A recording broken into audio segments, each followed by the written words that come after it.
is next?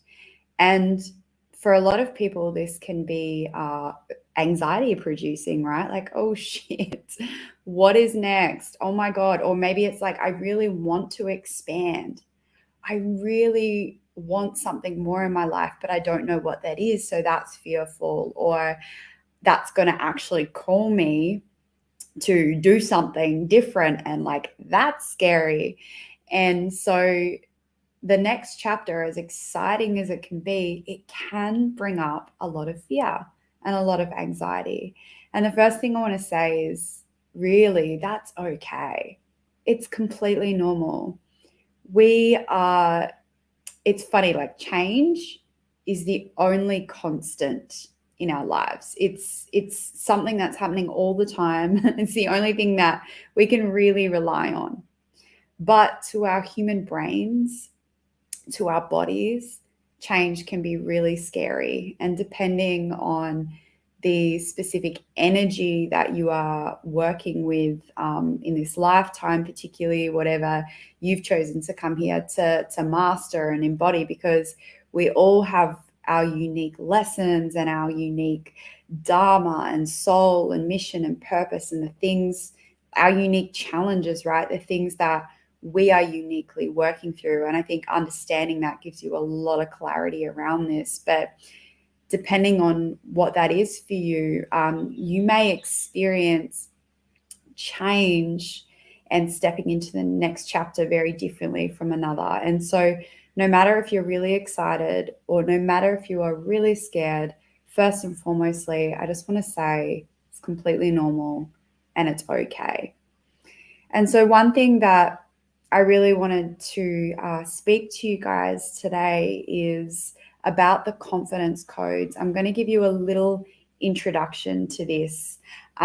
This is a beautiful masterclass that I created, and if you want access to the full masterclass, highly recommend it. Go to www.kristyrenaeobst.com/get confident.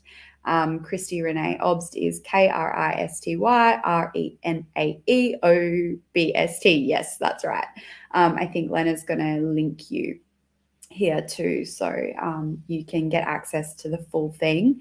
But I wanted to really speak about this because I'm a women's empowerment mentor, and I really work on a very holistic view. So it's not just physical, it's not just working with the mind, it's not looking just emotionally, but energetically as well. So I like to bring this very holistic, integrative style into my work. And personally, I've seen that get the greatest results in my own life, and that for the women that I work with as well.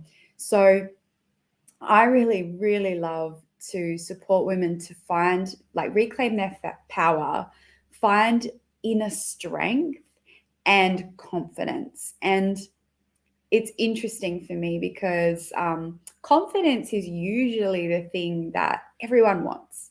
They just want to be more confident. That's usually what I hear from people. Oh, if only I was more confident, then I could do this, then I could do that. And this is why I say the inner strength piece as well, because it's actually that inner strength and inner security inside of us that actually allows for the confidence to come from this very natural place. Confidence, it's a funny thing. I was reading a book recently about some scientific studies around confidence, and they were actually talking about, how many, like, how overconfidence isn't like great either. And they were talking about so many interesting studies, how people actually rate themselves as like more confident than they actually are. And so their confidence level and their competence level, like the skill level in something, is completely different. And so whether you think you might rate yourself as overconfident or underconfident, I know for years and years, I probably still, to be honest, rate myself a little bit underconfident, if anything. But over the years of doing, the things, building the inner strength and security inside of myself to do the things I want to do, raise my competence level, actually gave me this sense of grounded confidence that I really want to speak about, that I speak about in the confidence codes, and that is really important and has been scientifically proven. Like, this is the way to do confidence. Because it can be very, very detrimental to your relationships, to even your goals and dreams in life, when you're kind of, I guess it's that delusional type confidence that you've probably definitely seen in the world, almost goes borderline narcissistic. And so let's jump into just the very start of the confidence codes. And then, hang on a sec. There we go. Cool. Another really interesting thing that's coming to mind right now is, we think confidence is usually specific. We would look at someone, and we're going to talk about this a little bit. We usually look at someone else, like, who knows, maybe you're even looking at me now and you're like, I could never do that. Maybe you look at Lena, I could never do that. How does she do that? She's so confident. But confidence is very different for different people. And there is a difference between behaving confident and feeling confident. And this is what a lot of the studies have shown, not always, right? Not always, but sometimes these very extroverted, like seemingly overconfident people actually are deeply insecure inside. And then sometimes your introverts, whom you might look at and be like, oh, they're shy, then they've got no confidence, are actually deeply secure and deeply confident and competent in whatever it is that they are doing in their life. It's just they're not so outwardly expressed. So I think that's an important thing to say. And so I was talking to my fiance the other day, and we are both professional mixed martial arts fighters and have been doing that for years. And he is a very confident, like, he's very much a performer, almost a bit cocky looking when he gets in the ring. This is how he is. And for me, I'm like the completely opposite. Like, I'm shit scared right now. I don't know if I'm going to win. I just have to, I'm going to be present in the moment and do my best. That's kind of my mindset. And we were chatting the other day about this, and I was like, oh, I need to have a more confident mindset. I dropped into this kind of just what we think confidence should be. And I was like, I need to be more like you. And he said to me, well, like, I need to have a more confident mindset like you.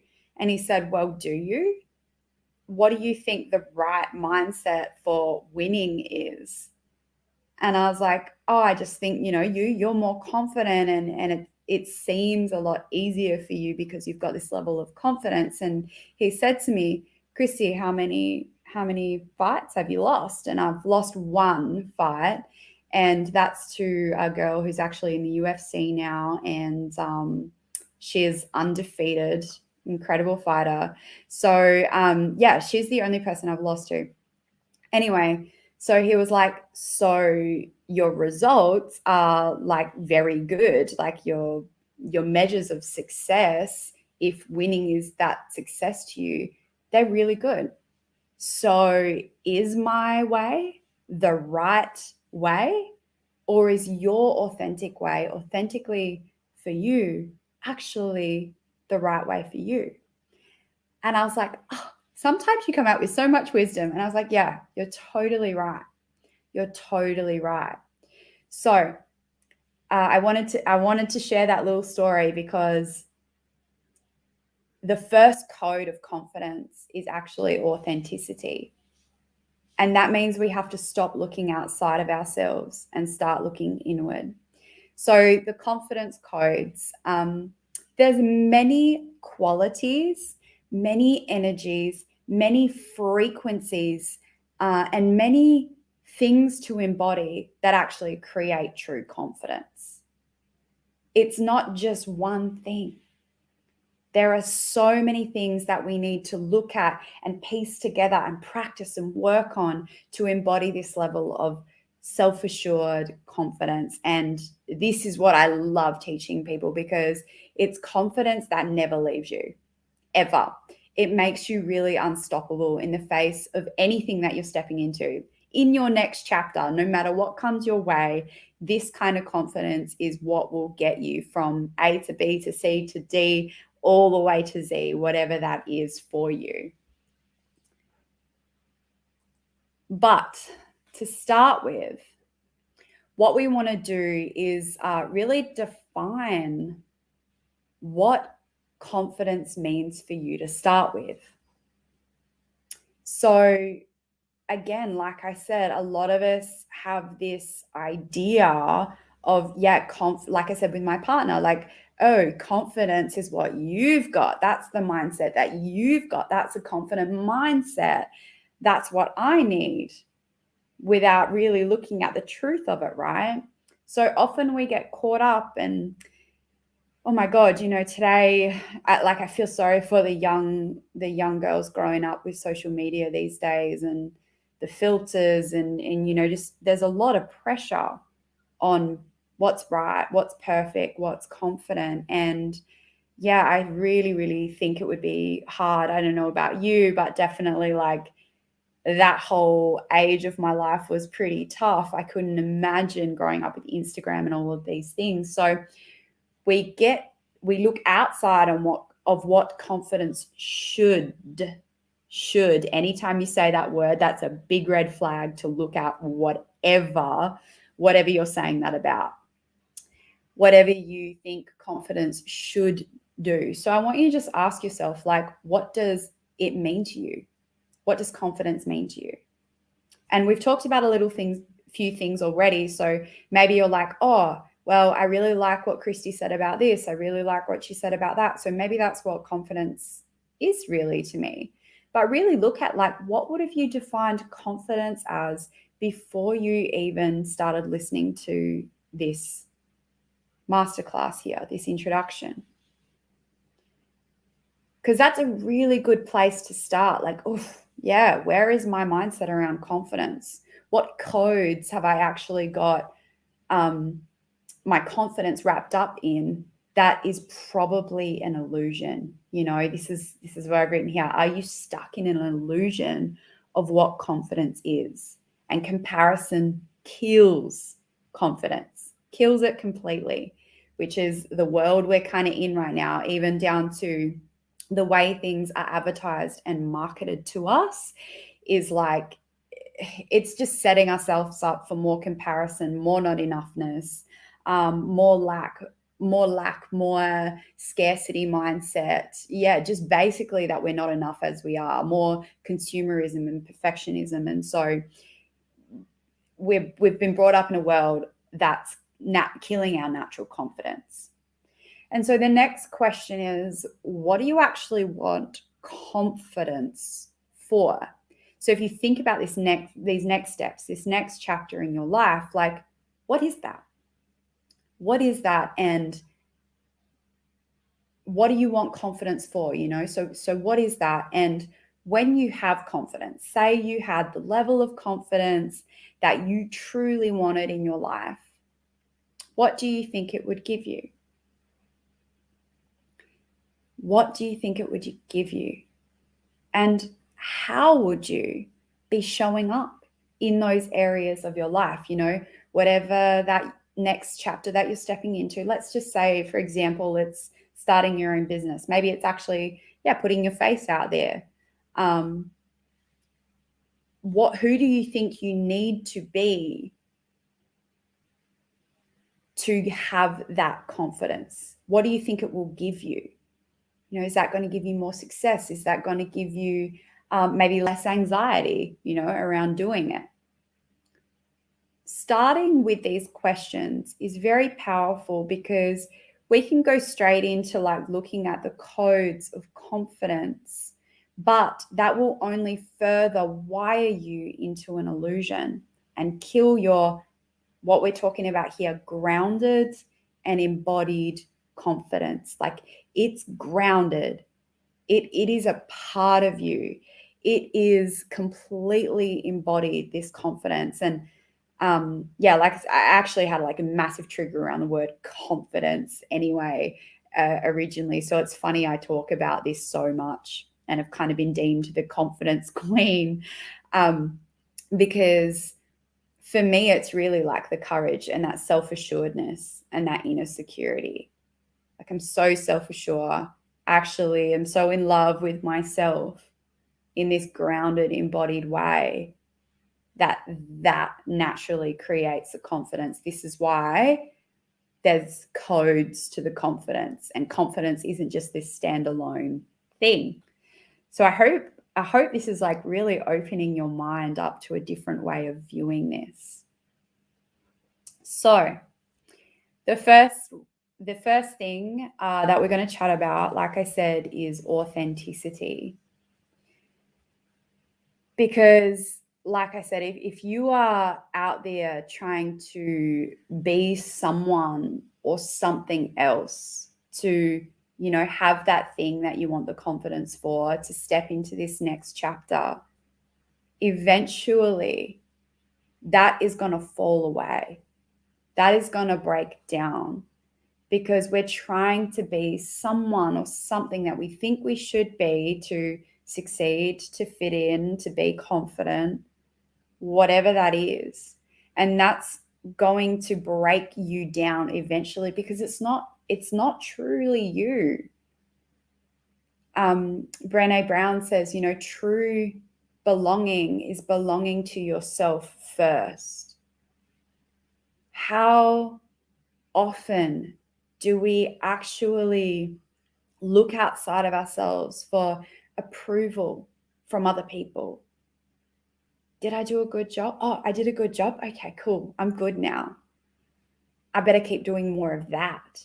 And this happens as we're children, right? As we're growing up, we, not intentionally from our parents, but it can be very consciously and unconsciously, we're like, oh, got praised when I did that. Oh, got busted when I maybe was angry. Like, girls shouldn't be angry. Strong boys don't cry, all of these kind of things that have just subconsciously and consciously been wired into our system.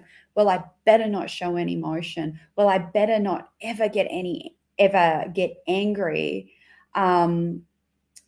Otherwise, like, that's not approved of. Like, that's not loved. That's not accepted. I'm not going to fit in. That's threatening on some level. As children, it threatens our safety and survival.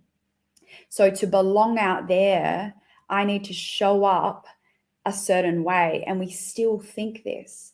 But what we need to do, adults now, is kind of unwind that. I like to talk about it as, over our lives, people have given us like layers of clothing. So, something like that's happened. I always like to talk about this. Like, I love singing. I'm not the greatest singer, but I'm not bad either.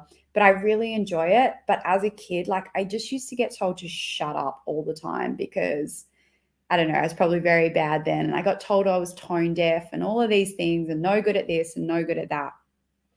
And it's kind of like, what we do is like, oh, that person says, you're no good at that. Okay, put on this jacket. Or you're no good at that. Here's the hat.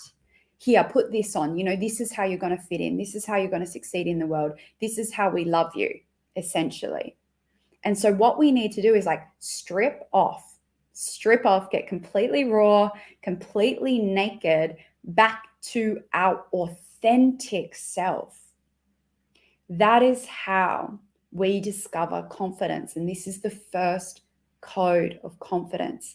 Can you get truly naked, truly raw, and have the courage to belong to yourself so much, to be so authentic, to be so honest? Can you get so honest with yourself around where you don't feel confident, where you do feel confident, what that means to you, where you are putting pressure on yourself maybe to be someone or something else? Can you get so honest with yourself? Can you come back to the truth and the authenticity of who you are? And I promise you, when you discover this level of grounded and embodied confidence and you work on all of these codes, this is what, like I said, is it's the stuff that truly makes you unstoppable, that truly has you thriving in whatever this next chapter is. And it's a process and a practice as well. So can you get honest with yourself with what we've talked about? Can you redefine confidence now? Like, how do you feel about confidence after this little chat? How is that for you? Can you redefine what that means? And maybe where would you rate yourself on the confidence scale? You know, before you're like, oh, no confidence, definitely can't. But now that we've talked about this, now that you're going to redefine what confidence means for you and stop comparing yourself to others and killing your natural confidence, actually become like good with your authentic expression of confidence that allows you to just be unapologetically who you are, belong to yourself. Well, how do you feel about stepping into that next chapter now? And here's the other thing that I love to ask. Close your eyes for a minute. Take a deep breath. Maybe place your hands on your heart. Do a nice exhale. If you knew you were enough, just as you are, you didn't have to be anything or anyone else, how would confidence look then? And what would that do for you stepping into your next chapter? And can you allow that to be the basis, the code of confidence that you're actually working towards, rather than what it was before? So thank you so much for listening to this introduction. Like I said, if you enjoy this, if you love this, then you're definitely gonna continue and find out about the rest of the codes and how you can start embodying these in your life. And yeah, like I said, it's truly life-changing. I've worked with women and myself as well that have literally 180'd. I like to call it like a 180 flipped my life and their lives, like from where we were in complete survival, in complete struggle, struggling with money, having no confidence, relationship troubles, health issues, like you name it, to absolutely thriving and authentically having the confidence to live the life of your dreams. It's absolutely possible when you use this holistic, integrative approach, this transformational approach to confidence. So much love. Thank you for being here with me.